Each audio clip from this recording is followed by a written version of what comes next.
going back to Genesis chapter 1. And when we looked at, I think Megan's still coming, Felicia. Okay. So, yeah. Unless these guys get so loud, will you please just close the door? Okay. Okay. Okay, so blessing, the definition of blessing from last week's lesson in Genesis chapter 1, 26 through 28 was what? Do you remember? Bend the knee. Bend the knee. And we talked about that a little bit and why that definition.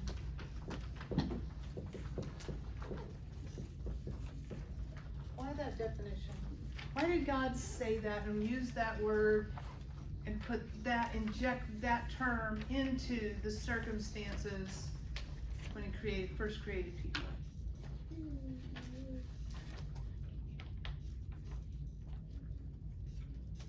I think he was creating for us as a people the hierarchy, the position, our posture in our relationship with the Lord.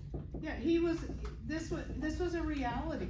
This is how they related to God, and so this was, and it really shouldn't be established because it was there. It's just what they knew, and they were created into relationship with God where they were dependent and worshipful of God. And then we also used one other word, and we said that plays into that bend the knee. What is that word that we used? I expect you to know, Dawn, even though you weren't here. I really do expect you to know. Was it humility? Yeah, that's exactly right. So what was lost? Way to go, man. Yeah, what was lost in the fall, what was lost when people sinned, was humility. That right relationship between God and people. And we're going to take that a step farther today, okay? We're going to take that step farther. And so when Eve listened to Satan, her desire and will were aroused to be like God, knowing good from evil. But we know they were created like God. Not to be God, but created in God's image. She acted and sinned. Adam listened and did the same. This destroyed forever the blessed humility and dependence on God and the life of happiness they had known. Instead, everyone born after them would be corrupted by the same terrible sin, the poison that infected Satan, which was pride. Okay? So today we're going to look at Jesus and we're going to look at what he taught. So turn with me to Matthew 11, 28 through 30, and let's read those verses.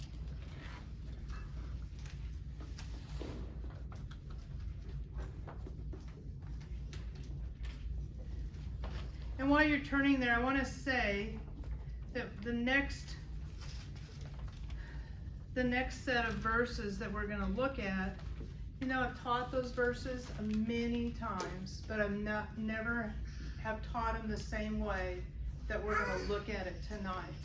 And I give Andrew Murray, in his book Humility, credit for really showing me the right way to teach this lesson about Jesus. And I think it will always, I think it's one of the most important lessons we'll ever hear in a Bible study.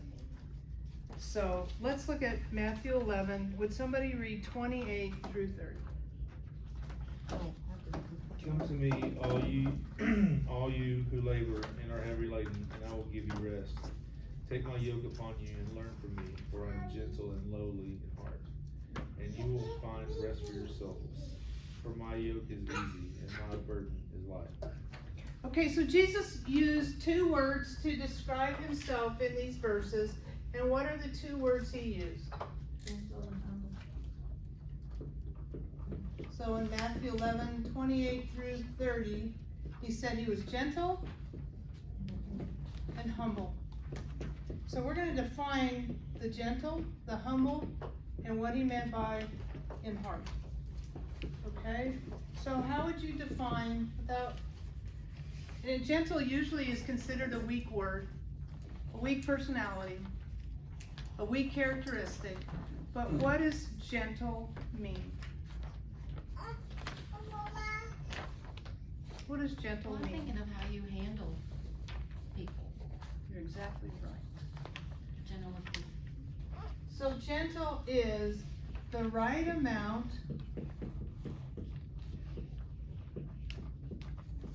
of, and I want to read my notes because it's not clicking in my head. So it's the power under control. It is the right amount of power expressed in the right way in the right circumstance. And so when Jesus dumped over the tables in the temple, that was the right amount of power expressed in that circumstance. So it's the right amount of control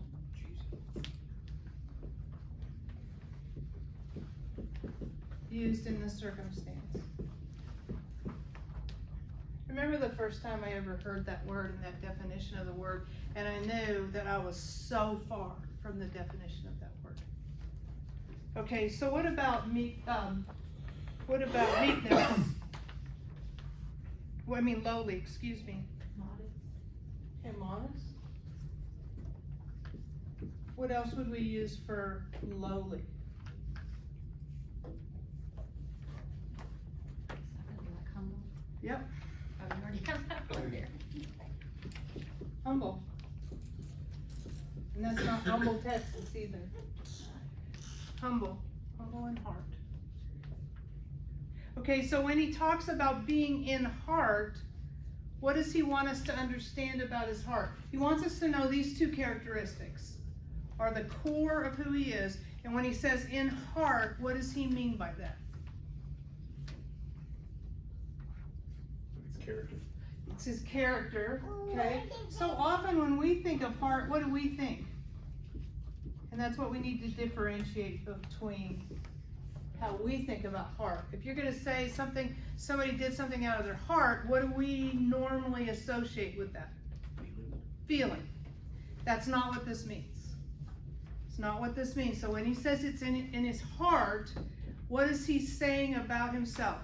And you're right by saying it's a character quality. At his heart, he is what? That's physically what he is. Yes. These two things are central to him, to his heart. And they not only are central, but then they are motivating. This is what drives Jesus' heart. You could say to his being. Yeah, that's right. Exactly. That's the right idea. That's the idea that we want to have. Okay. In his book, Gentle and Lowly, Dane Ortland wrote, in only one place, perhaps the most beautiful words ever uttered by human lips, do we hear Jesus himself open up to us about his heart. We are not told he has an austere and demanding heart. We're not told he is exalted and dignified. We're not even told he's joyful and generous in heart. His surprising claim to us is that he is meek and lowly in heart. Of all the things Jesus could say, why did he choose to say, I am meek and lowly in heart?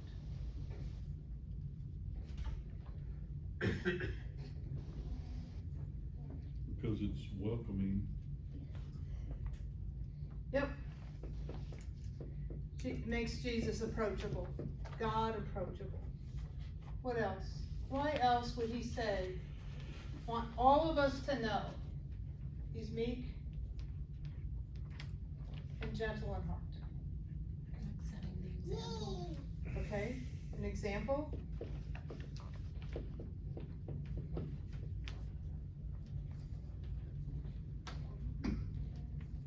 What else? I think because the enemy will always try to lie and make you think that God would be angry with you, Okay, so as to go against what the enemy might lie. okay, and that's a good point, and that goes back to what Ed said, is welcoming. The Jesus heart, God's heart is welcoming to people, okay?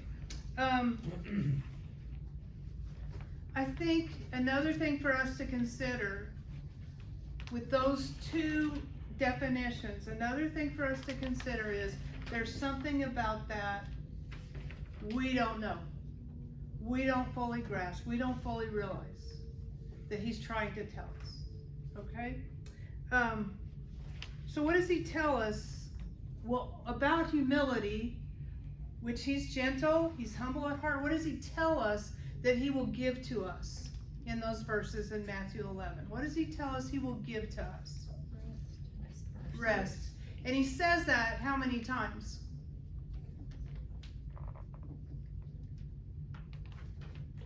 He says it twice.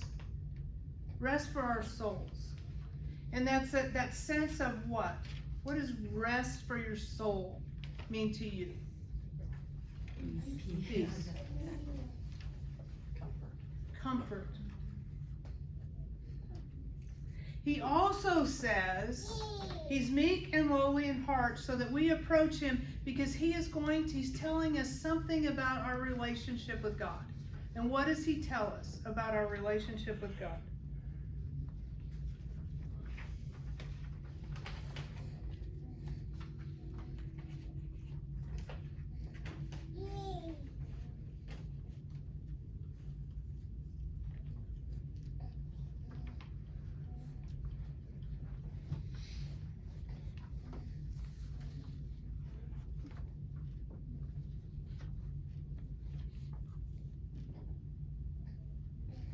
What does he tell us to do? What? It's a loving relationship. Okay, it is a loving relationship. But what does he tell us to do? He uses one word in there that I'm trying to key in on. I'm not asking a good question, so you have to help me. He says, what does he tell us? What does he tell us to do? Come to him. Come to him. Take my yoke. Take. That's both of those are important. And The yoke. huh? The yoke. The yoke. Yes. Because that, it says, be in the yoke. That means you're going to be working with him, Yes. in conjunction with him. Yes. And all of those are true. And I'm not asking a good question, so I have to give you the answer. But he says, learn from me. Learn from me. Did you? I'm sorry, Nate. I didn't hear. I'm He sorry. just like totally glanced. I was like, Okay. well, obviously. I missed it. Sorry. Okay, Nate had the answer. Learn from me. He's going to show us things that we need to learn from him. And that's what, and we need that. We need to learn. And what we're going to learn and we're going to see tonight is pretty astonishing when we think about Jesus. Okay, so Orland continued to write, his lowliness of heart is what makes him accessible to us. Despite his glory, holiness, and splendor, no one has ever been more approachable in human history. Open yourself up to him. That is all he needs. In these verses, you don't have to unburden yourself of yourself. Our very burdens is what qualifies us, what qualifies us to come to him. This is an invitation, a gift, not a transaction. This is who he is: tender, welcoming, accepting, understanding, willing. If we said at his core, Jesus is gentle and lowly in heart, we would be honoring him and his teaching. How many of us struggle, depending on what we're going through, to see Jesus that way? And I think you hit the nail on the head. God's mad at us. Let's read, we're going to read 3, and we can find multiple verses. We can find a very long, I picked 3. Let's read John 5:30, and let's see what we find out about Jesus. By myself I can do nothing.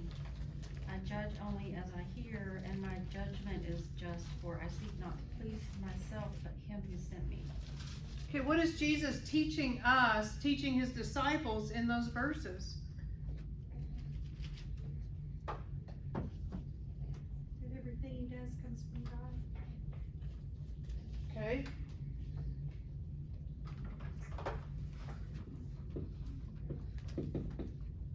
Everything he does. And in order to say that, what has to be true?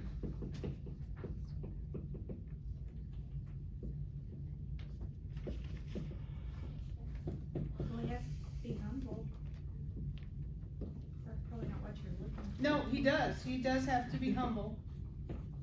And we're gonna dig into that in the next set of verses we're gonna look at.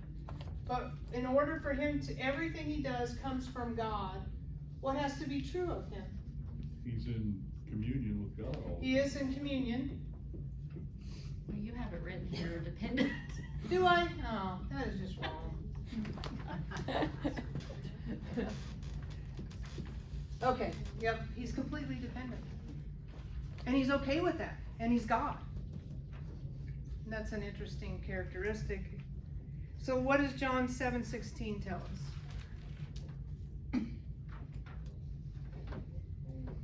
Jesus answered, "My teaching is not my own, it comes from the one who sent me." So he's basically saying the same thing we just read in John 5:30, right? Okay, how about John 8:28 through 30?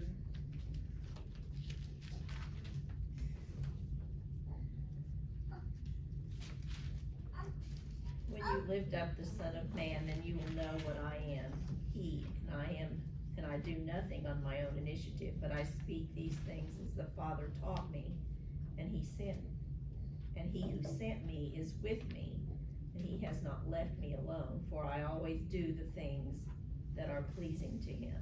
Why does Jesus say these things to his disciples, and we can find many, many more that say the same thing? Why? What is he driving at? What does he want them to know? It's bigger than him. It is bigger than him.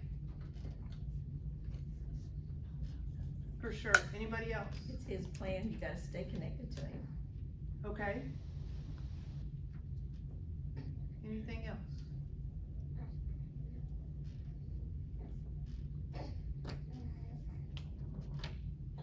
It says, I am He. I am God. So he's saying I'm God, but he's also saying in the Godhead, what is he doing? He does nothing on his own. Yeah, he is playing in the Godhead.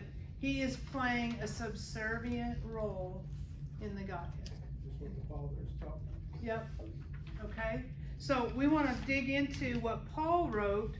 Oh, at first, before we do that, so how does that relate to what Jesus said when he said, I am meek and lowly in heart? How do those verses relate to that?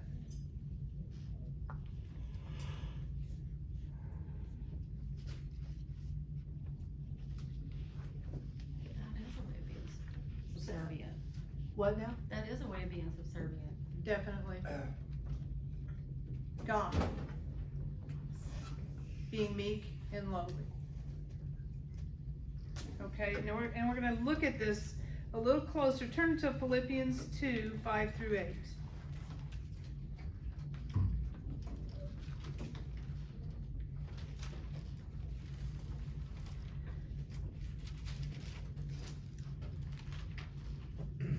And right before 5-8, he has said, let's read those verses too, because I think we'll have time to do that. Let's start with 3-4.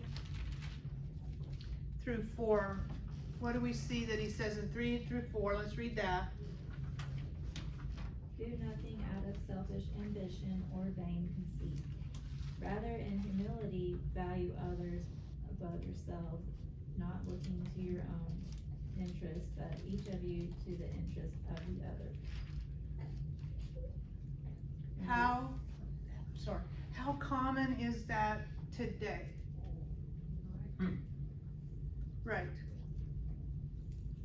The first Bible study I ever took was Philippians. And you get to chapter 2 and you read that and you go, I don't do that. I'm not like that. And I remember spending time with my older sister and telling her I was memorizing this verse. And I was reading that verse every single day until it took a hold in my heart. So that's what Paul says ahead of these next verses. And these verses are amazing verses in the Bible, because we're going to see another description of Jesus. Okay, and it will play, and it's a tie-in to what we looked at Matthew 11, 28 through 30. So let's read 5 through 9. Well, how do I have it here? 5 through 8. Can somebody read that? In your relationships with one another, have the same mindset as Christ Jesus, who being in very nature God, did not consider equality with God something to be used for his own advantage. Rather, he made himself nothing by taking the very nature of a servant, being made in human likeness, and being found in appearance as a man, he humbled himself by becoming obedient to death, even death on a cross. Okay, so he makes a bunch of phrases in there. And we need to, I'm going to write the phrases on the board, and then we'll go back and define those phrases. Otherwise, we might miss what he's telling us. So what's the very first phrase?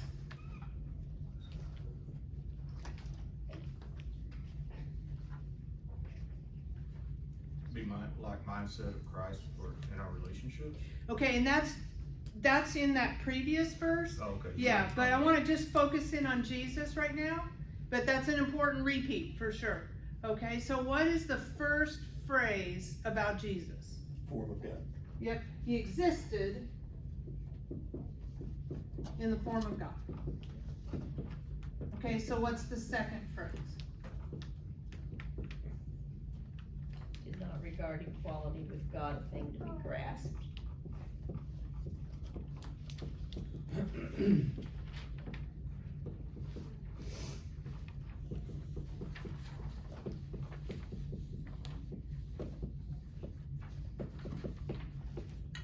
Okay, what's the next phrase?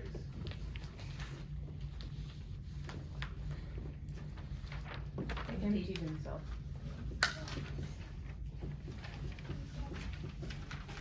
And then what's the next one? Form of a bondservant.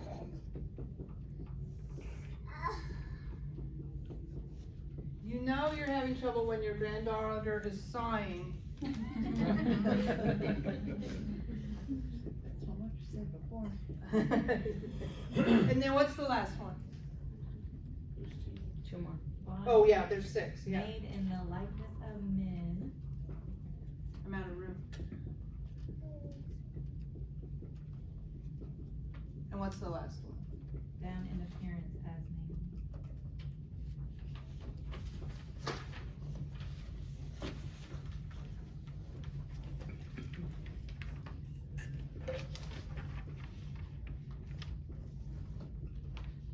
These are more statements that tells us who Jesus is, okay? So in the first statement where it says, he existed in the form of God, what is he saying?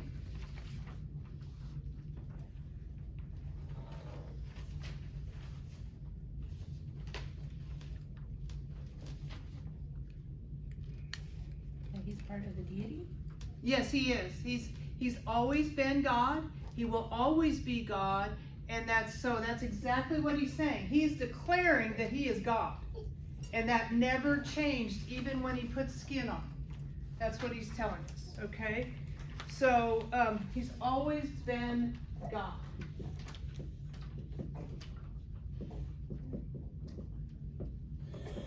Okay, what about the second one here? Did not regard equality with God a thing to be grasped. Thing to be grasped, what does that mean? It means what you think it means. To be attained. Yep. Thing to be grasped, okay? So, to be attained. So he's saying, equality with God, a thing to be grasped. What does he mean by that? What does he mean by that? He didn't have to be top dog. He knew God was, and he knew his place. Okay? He was God, but he did not have to exercise anything to show he's God.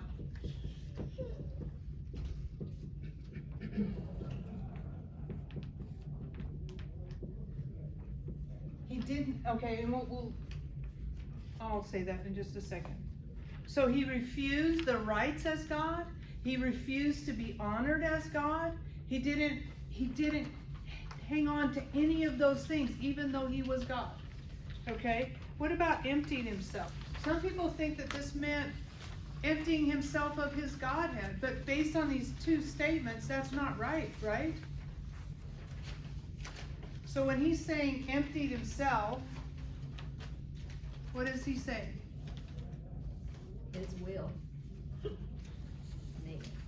Humbled himself. Yep, he lowered himself. He gave up his right to be seen as God. He submitted himself to God in the Godhead. And that's who he is. And under God's authority. And he even did this. He gave up, eventually, a favorable relationship with God. So the emptying for sure is the humbling.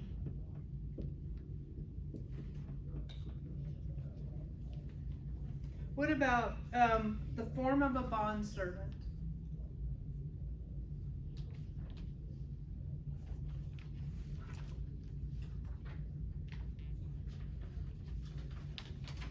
Solomon emptied himself. Sorry, just go back to that again. He lost his, not really lost it, but at crucifixion though. Is that what he did? That was the only time he really did it. Well, When we he have, assumed the mantle of death. yeah. Is What, that right? Or are you I talking think about I emptying understand. himself? Yeah, so like he gave up a relationship with. That's exactly right. Okay.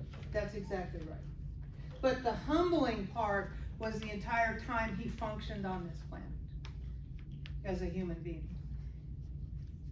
Okay? And then what about the form of a bondservant?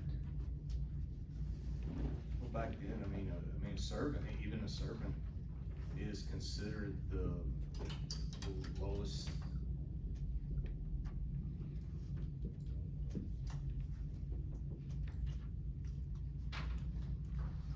That's right. Oh, okay. I'm not sure if I'm supposed to be adding to that or not. So as a slave, he took on slavery is what he's telling us. Not only was he God, not only did he give up his rights as God, not only did he not exercise those rights as God, and not only did he empty himself of his rights, but he also was a slave, self-giving, self-emptying, a servant in the Godhead for the men God created and loved. Servant of man, that God could work through salvation through him. So it's not just that he lowered himself in the Godhead, he lowered himself with people so that he could save people. What about made in the likeness of men? He's human. Yep, fully God. So this is saying he's fully God and fully man. For God to take on man is incredibly humbling. And that's why he wants us to know that he's meek and lowly in heart. And he wants us to understand what his motivation was in salvation, and that there was no place too low for Jesus to go. For you and for me. And that's amazing. Okay, what about made in the likeness? Oh, we said that. How about found in the appearance of man? I think that kind of goes back to the one verse. He had all the. He experienced all the strife and all the day-to-day things that goes with being human. That is true. He experienced everything what it's like to be a person, to be a man, and then the other thing. Yeah, he wasn't a spirit floating around. No. He was No. a person. this is even like the way people saw him. They didn't see him as God. They saw him as a man. And when he went around and he did things and he talked, they saw him as a man. And that's what this is driving at, is that people saw him not as God, which really plays into all this other stuff up here. But people saw him as a man, and they said things to him like they would a man. What kinds of things did Jesus deal with people saying to him? I mean, at the end, a lot of vulgar and hateful things, but like whatever's said on a day-to-day basis, living life is what he experienced. Yeah. He experienced it. can come from Nazareth? Yeah. Yeah. What good can come from Nazareth? That's a good statement out of the Bible. What other statements? He's got demons. We know his mom and dad. In fact, if we read part of John 8, if we went farther up in John 8, we'd find out that they were alluding to the fact that he was an illegitimate child. That she was pregnant before they were together. So we see all of this, and we can read through the Bible and go, yeah, look how people talk to him. And they spit on him and scourged him. And so that's what he endured. And so that humility, that willing humility. But he also allowed them to see him, and I don't know exactly what state of mind I'm trying to say, but you know, when he allowed them to see him sad and cry over That's good, the death yeah. of Lazarus, you know what I mean? Yep. That's a good point. They saw that part of his humanity. In my mind, he was actually kind of ordinary. It allowed people to see him kind of as their equal, to be able to relate to him. But yet they knew he was different. Yes. And they knew he did stuff that nobody else could do. And just like we said in our introduction, they said nobody teaches like he does. And he teaches like a person of authority. So they knew by his miracles and by what he said, he was something different that they were encountering. Okay, so at Jesus' heart, what's the heart of redemption?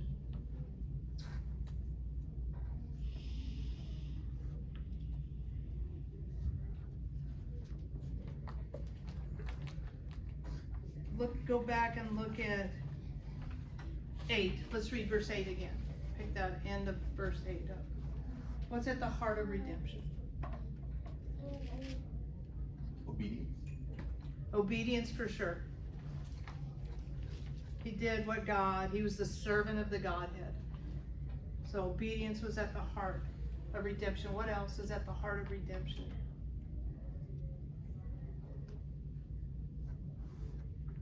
Humility. He humbled himself and became obedient to death, even death on the cross. And what does Galatians 3:16 tell us about a death on the cross? What does that verse tell us?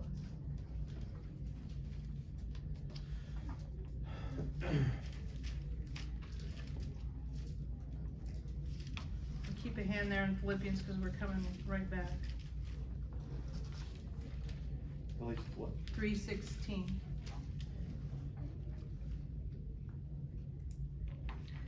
Well, I don't think that's the I don't think that is either. Okay, so how about let's try 10. No, that's not where I want to go. Where does it say, cursed is anyone who hangs on a cross? It's right in here. Christ redeemed us from the curse of the law. Having Having become become yes, there you go. Yeah, 13. Yeah, it's Cursed is 13. everyone who is hanged on a tree. Yeah. So we see, it would be nice if I had the verses right, I'm sorry. But we see that even he was cursed to die on the cross.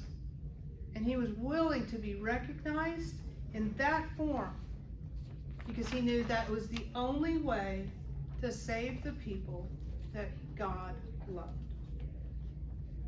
Let's look at Philippians 2:9-11 and let's see what it says there.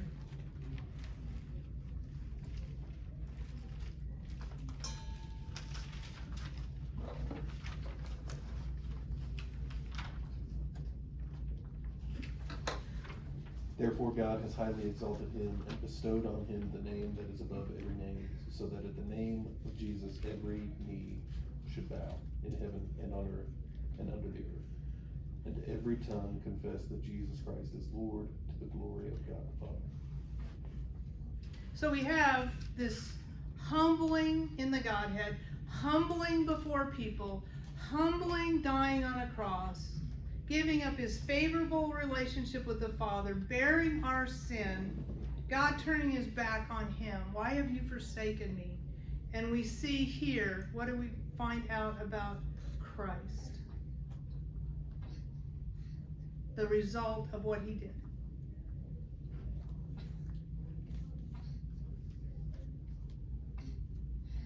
He's put in the highest place. Yeah. He was highly exalted. And what will happen with every single person who was ever created? We're What will gonna happen? bend at the knee. Bend at the knee. Bend at the knee. So what does the humility of Jesus ultimately tell us about salvation?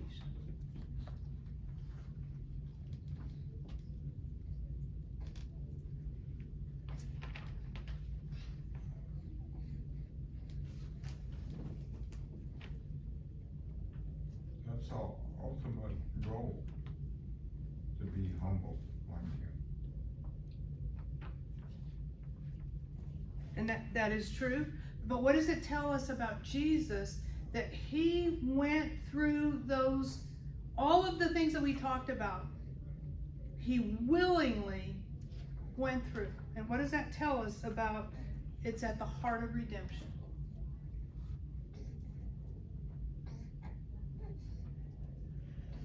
But that's his character, that's who he was. And that's why he said back in Matthew, I'm meek and lowly. And that's why he has to tell us that, because it is what was lost in the fall. The humility between people and between God and people. And here he is coming to earth as God, fully deserving to be recognized and treated as God. And yet he was willing to go through this humility in the Godhead and humility before people. And to be treated so poorly by people. The people that God loves. So humility is at the core of redemption. Have you ever thought about humility being at the core of redemption?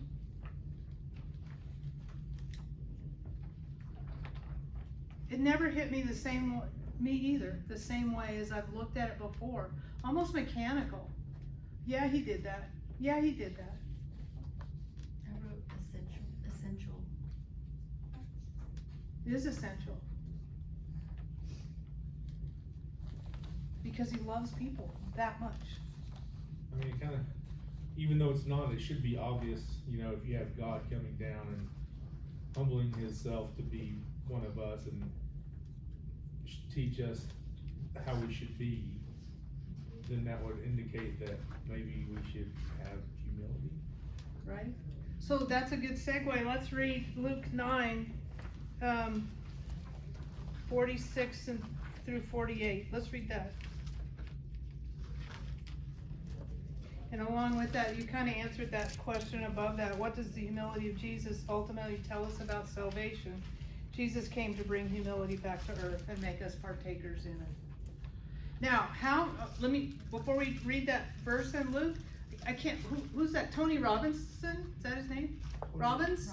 That does all of the Self-help stuff. Yeah, the self-help Yeah. stuff, and you can do it, and the cheerleader kind of thing, and you pay a lot of money to do that, and you walk away feeling all pumped up because you're ready to conquer the world, and yet here's the message of the gospel, which has no fleshly appeal to any one of us. And yet everyone he created are so desperate for the truth of the gospel. So let's read Luke 9, 46 through 48. Not only was he humble and meek, what do we find out in Luke 9, 46 to 48?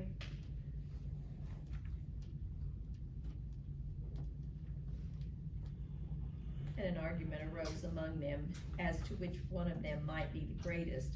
But Jesus, knowing what they were thinking in their heart, took a child and stood him by his side, and said to them, Whoever receives this child in my name receives me, and whoever receives me receives him who sent me. For he who is least among you, this is the one who is great. So what is Jesus doing? What is he telling them? Reiterating that humility is key. Yeah, and he's flipping what they believe. It's not just us. He's flipping what they believed on its head and saying, he's making life seem upside down. And Jesus is trying to right the world with his teaching. And what does he say? What's that line about him at the end of these verses? Whoever receives me receives him who sent me. And he who is least among you, this is the one who is great. The least is great. Okay, what's the next verse? Luke 14, 7 through 11. Luke 14, 7 through 11. What do we find out here? So he told a parable to those who were invited when he noted how they chose the best places, saying to them, When you are invited by anyone to a wedding feast, do not sit down in the best place, lest one more honorable than you might be invited by him. And he who invited you and him come to say to you, Give this place to the man. And then you begin with shame to take the lowest place. But when you're invited, go and sit down in the lowest place, so that when he who invited you comes, he may say to you, Friend, go up higher. Then you will have glory in the presence of those who sit at the table with you. For whomever exalts himself will be humbled, and he who humbles himself will be exalted. So what is Jesus teaching again? He's flipping everything on its head. Who will be exalted? The humble will be exalted. What's the next verse? Matthew 18, 3, 4.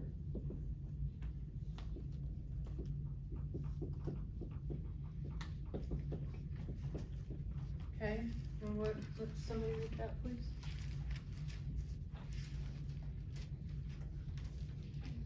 And he said, Truly, I tell you, unless you change and become like little children, you will never enter the kingdom of heaven. Therefore, whoever takes the lowly position of this child is the greatest in the kingdom of heaven. Why did he pick a child? I think children were pretty well lowly looked upon in that time. Okay, definitely the lowly position. And what else is true of a child? We've got an example right there in the back row. Innocence. Innocence is true, that is true. But can Carson feed himself? He's completely dependent on John. I never believed I could say that. Children are so dependent. And they're so trusting. So we've got that lowly, dependent place. And Jesus is telling us, you want to be one of my children. You want to be a Christian. This is a description of the saved. You know, I've always read that verse and when I thought about it, I think about the kind of wide-eyed Oh, yeah. wonderment of Yeah. a child, you know, just taking things in. Yep, I agree with you on that too. That would be a really good description added to that. But also, kids don't realize the things that get done for them in the background. Do they? Do you get told at night when you go home, or any of the rest of you, that when you stay up late and you help with the homework and you do this and you do this, and do you get told, man, you're the best, I saw what you did, I saw every second it took? It's so true. It's so true. Okay, what's the last verse? John 13, 12 through 17. What does John 13, 12 through 17 say?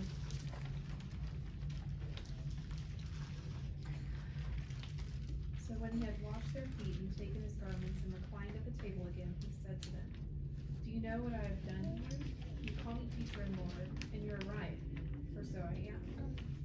If I then, the Lord and the teacher, wash your feet, you also ought to wash one another's feet. For I gave you an example that you also should do as I did to you. Truly, truly, I say to you, a slave is not greater than his master, nor is one who is sent greater than one who sent him. If you know these things, you're blessed if you do them." Okay, so what did he say here in John 13?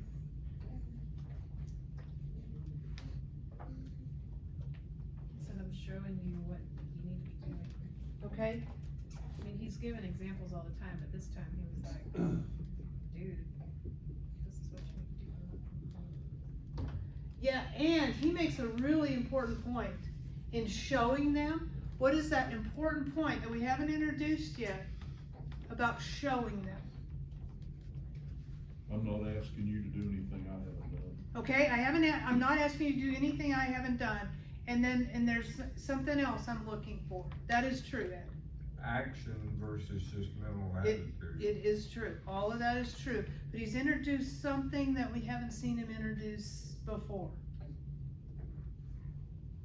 He gave them an example for what? Humility. And that is true. To carry Because on. getting down and washing feet was a lowly thing. He said a slave is not greater than his master. Yeah, and look at, yes, all of that's true. All of that's true. Look at 14. What does he say in 14? Wash one another's feet. There you go. Now he's taken it into the realm of one another. And so we see him as God, we see his heart, we see his makeup, his nature, what motivates, what drives him, and the humility, and we see him going lower and lower and lower to cursed on a cross. And right before that here, he brings it into the realm of relationship with each other. How natural is that?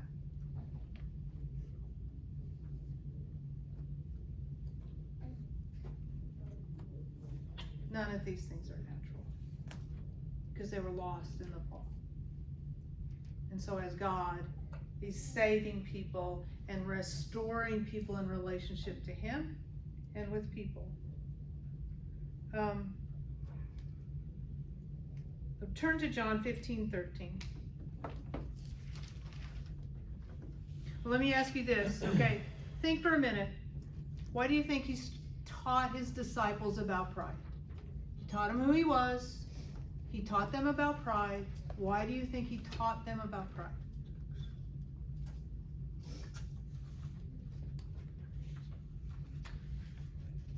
So they would eliminate it from their self, Okay, so that they wouldn't, that is what originally separated, Adam and Eve from God. that's exactly right. That's right. That's right. Anybody else want to add to that? He's right.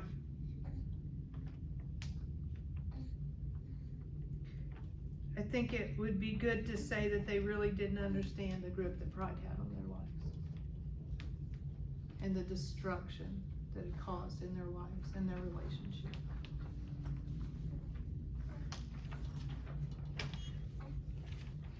And let's read John 15:13. What do we find in John 15:13? It's so amazing. Greater love has no one than this, to lay down one's life for one's friends. God calling people friends and laying down his life for his friends.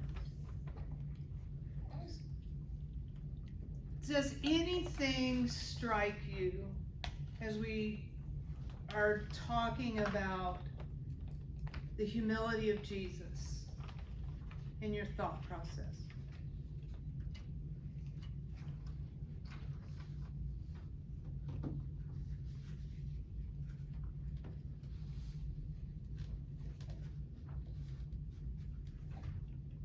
This pride thing gets in the way of your relationship with Christ and others. That's why next week we're gonna look at Paul and Job. Because, for that very reason, we're gonna look at their lives, and we're gonna look at the process that God took them through. And I don't think any of us realize that energized spirit of pride in us is what is keeping us from knowing God the way that we were meant to know Him. The most stunning thing for me and the humbling thing, and I've had to do this for weeks because I'm weeks ahead of you, and that is, how many times have I said, I'm not going to lower myself in front of that person? And yet we have God. There was no low He wouldn't go to in front of any person. Yeah, along that, I'm thinking, if God in His high place could humble Himself that much, it shouldn't be that hard for me to do. I mean, you know. But it is, because it's part of our core. Yeah. And we don't realize it's part of our core. And we don't realize the ways it plays itself out in our lives. And we think we are a lot of times like our culture. We think a lot like our culture. And again, I think that's why it's so important before we go into the Beatitudes, is to get this understanding, this foundation of going, there was no low He wouldn't go to for me. And how many times have I said no to Him? Or no, I won't do that to someone else. To me, it's the most thought-provoking part of His humility,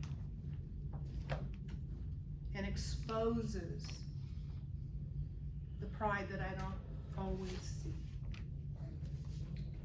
And I think, you know, we didn't focus on it enough, or maybe I just, verse 5 of 2 Philippians. Read it. Have this attitude in yourselves, which was also in Christ. Okay. That's the command. Yeah, it's a command. Why does He command us? Why does He instruct us? Why does He command us? It's not going to be that, like, the Tony Robbins raking in $500 because you showed up to go out of here feeling like the man or the woman. But it's the thing that keeps us from experiencing the life in Christ that we need to experience.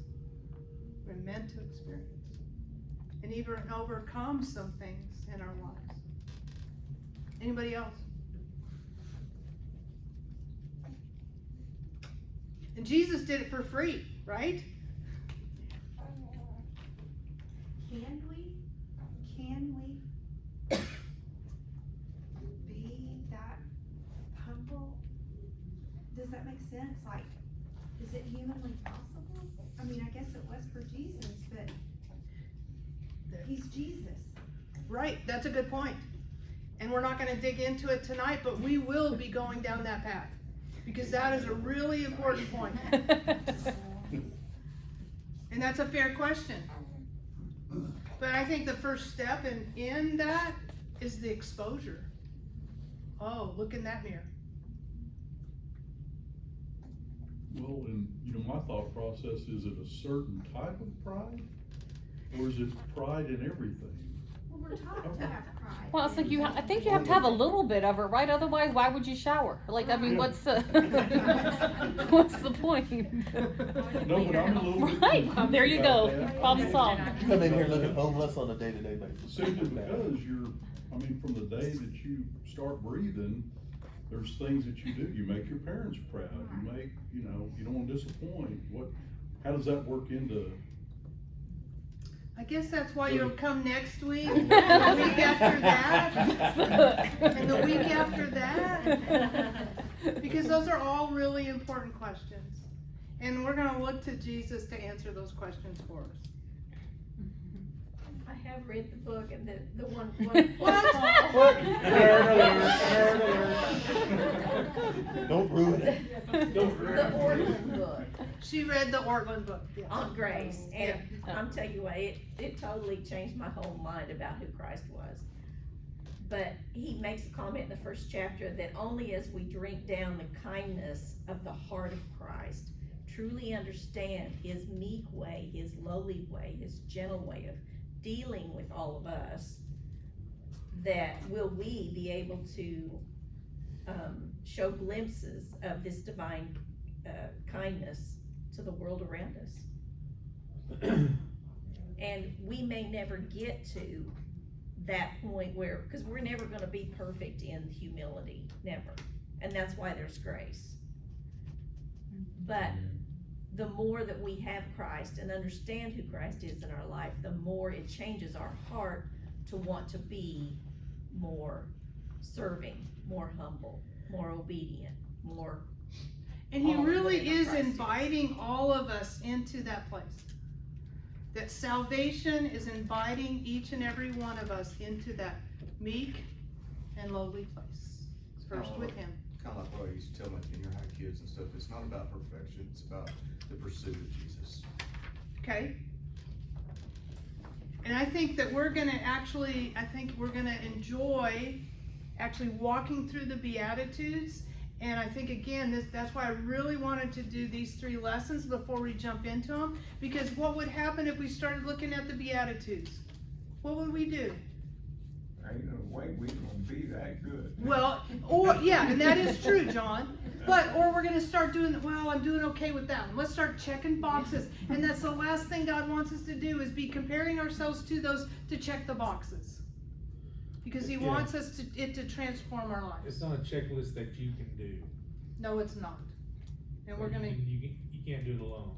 no. And some of that checklist, I'm just saying, I don't wanna check that box. I don't wanna be that person. And what is God telling me when I have that attitude? I'm not thinking like him. And he needs to flip my world upside down to make me right side up. That's scary. It is scary. And I know that some of the trouble and some of the reasons and some of the experiences in the trouble is for that very reason for every single person in this room.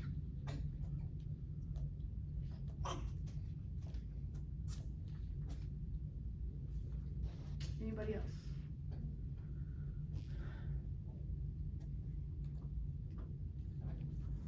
Okay, you're glad you came? Let's close. Dear Heavenly Father, thank you so much that Jesus humbled himself, and the Godhead, Jesus humbled himself before people, and he never looked away from his purpose and your love, his love for us as people. Help us as we do this study to understand and to know the things that you want us to know. And help us personally in relationship with you to see lowliness, meekness, and humility and the value, so that we're willing to humble ourselves. Thank you so much for each person here. There are needs in everybody's lives. Thank you that you love us, that you care. Just ask that you would meet those needs. And thank you for bringing us together to spend time with you, spend time with each other, and to grow in our relationships. In Jesus' name I pray. Amen.